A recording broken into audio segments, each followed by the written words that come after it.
Marlene Kowalski had $140 in her savings account and a funeral home invoice for $9,200 sitting on her kitchen counter in Pittsburgh, Pennsylvania, and she had driven 9 hours to Atlanta with her sister and her 2 adult children to play Family Feud because she did not know what else to do. Her husband of 44 years, Raymond, had died on a Tuesday morning 11 days earlier, not dramatically, not with warning, but with the specific quietness of a man who had lived quietly and chosen to leave the same way. He had been 69 years old. He had been a high school shop teacher for 31 years. He had built the kitchen cabinets in their house himself in 1988, and they were still perfectly level. He had made Marlene coffee every morning without exception since 1979, the year they married, and on the morning of the Tuesday he died he had made it and set it on the counter and then sat down in his chair and been gone before she had finished the first cup. The funeral home required payment before the service. The service was in 6 days. Marlene had applied to Family Feud 4 months earlier, when Raymond was alive, and when the application had been something fun, a thing they had talked about doing together. A bucket list item for a couple who had spent 44 years enjoying small adventures. She had called the production team after Raymond died to explain and to withdraw. The producer who took her call had listened for 11 minutes and then said, very gently, "Mrs. Kowalski, I think you should still come." When Steve Harvey walked toward Marlene's podium between rounds 2 and 3 and said, "Marlene, can I ask why you're here today?" Marlene Kowalski said, in a voice that had not stopped being steady since her husband died because she had not yet found the moment to let it be anything else, "I'm here to bury my husband." And the studio fell so silent that 60 people in the back row would later say they heard their own hearts.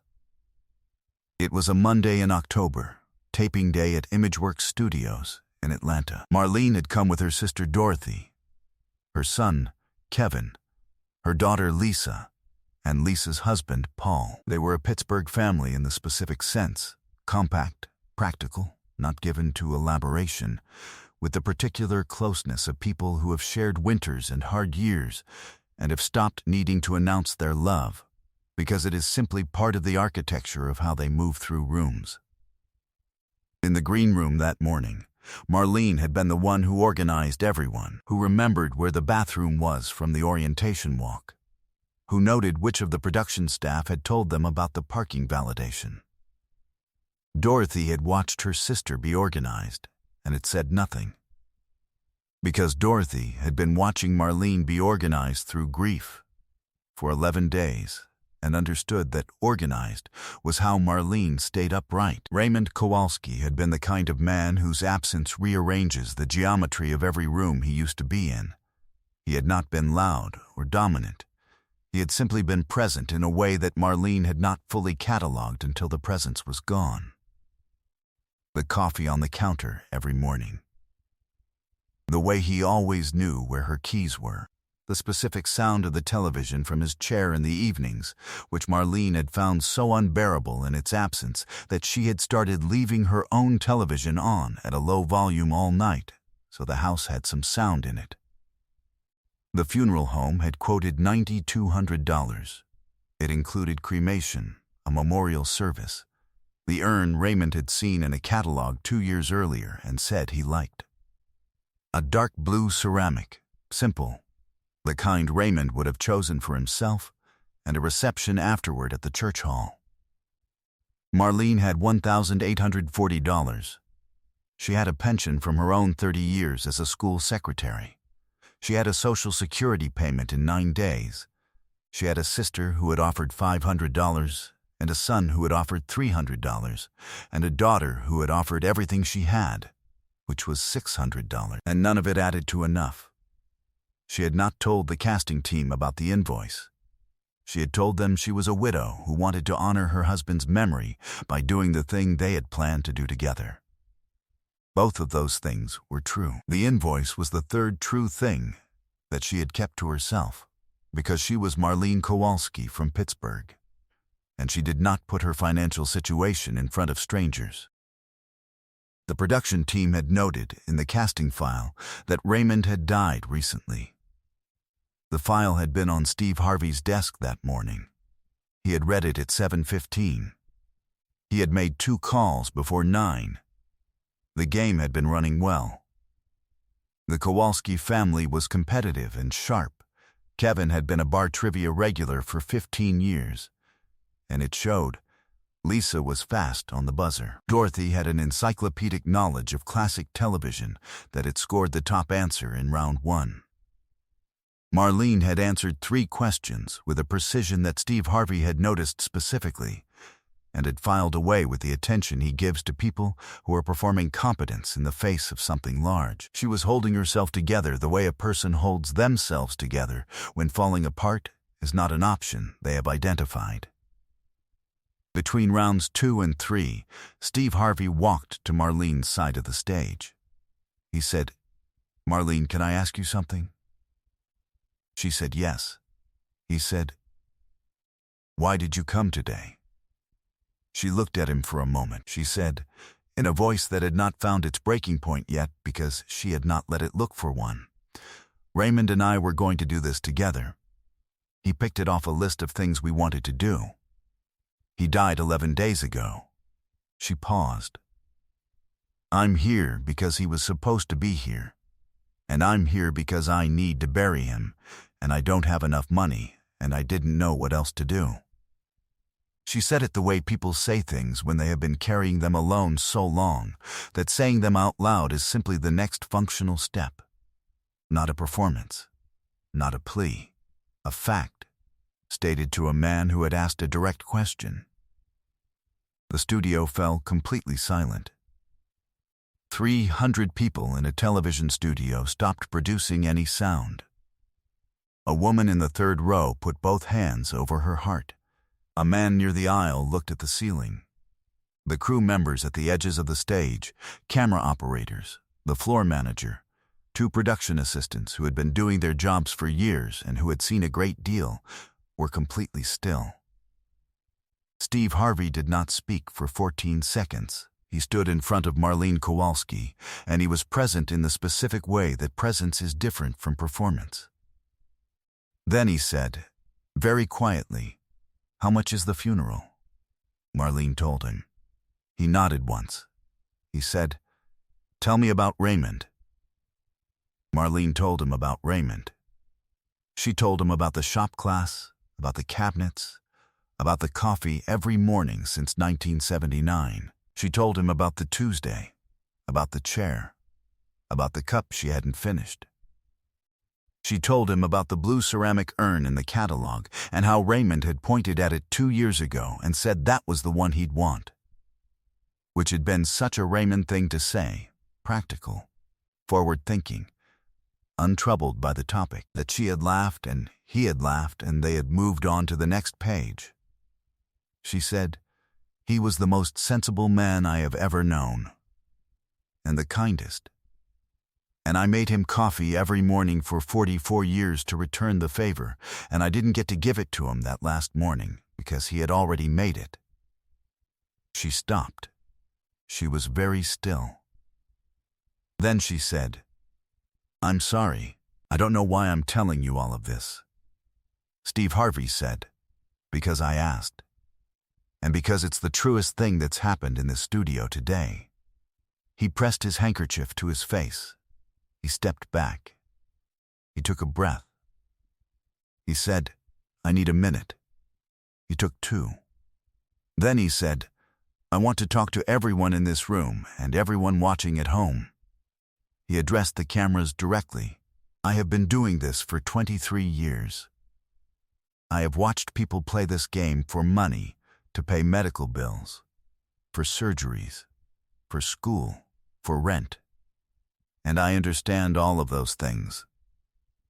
But I have never had a woman stand in front of me and tell me she drove 9 hours to play a game show because she needed to bury her husband and didn't know what else to do."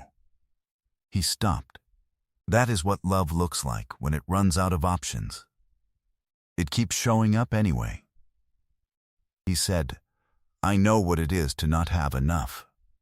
I know what it is to look at a number and know the math doesn't work, and not know what to do with the next morning.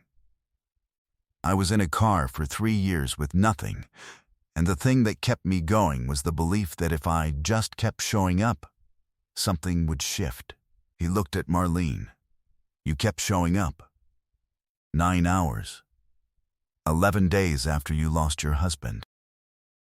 With a bill you didn't have the money for and nowhere else to turn, you kept showing up. Steve Harvey pulled out his phone. He called his personal foundation director. He covered the funeral invoice in full, $9,200, from his personal foundation, confirmed live on the stage, the transaction initiated before the taping resumed. He said the words slowly and clearly. He said, Raymond Kowalski is going to have his service. His family is going to say goodbye to him correctly.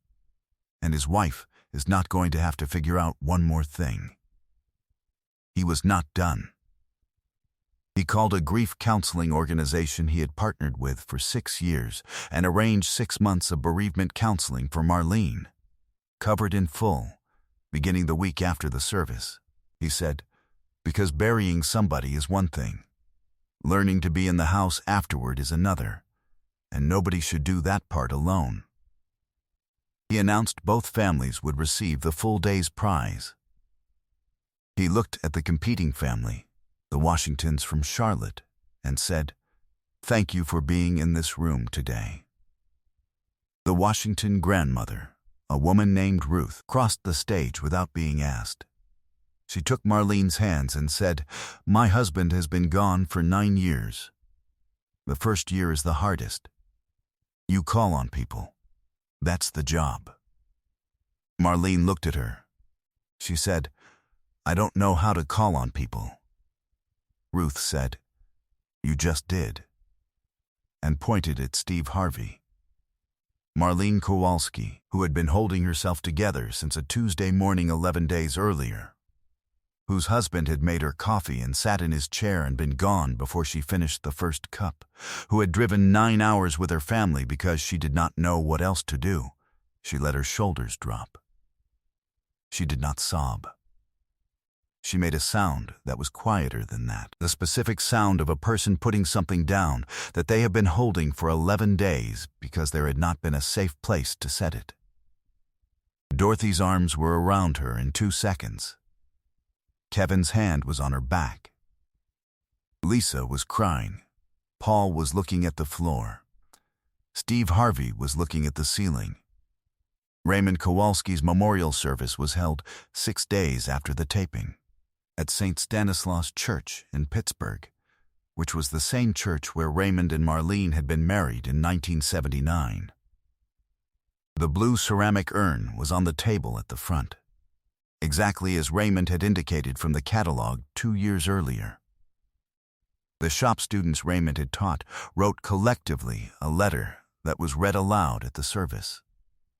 It was 4 pages long. It described a man who had taught them that precision matters, that patience is a skill, and that a level line is a form of respect for the thing you're building.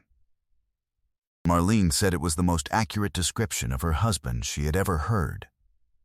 The episode aired 8 weeks later. The clip of Marlene Kowalski saying, I'm here because I need to bury my husband and I didn't know what else to do, was viewed 305 million times in 12 days.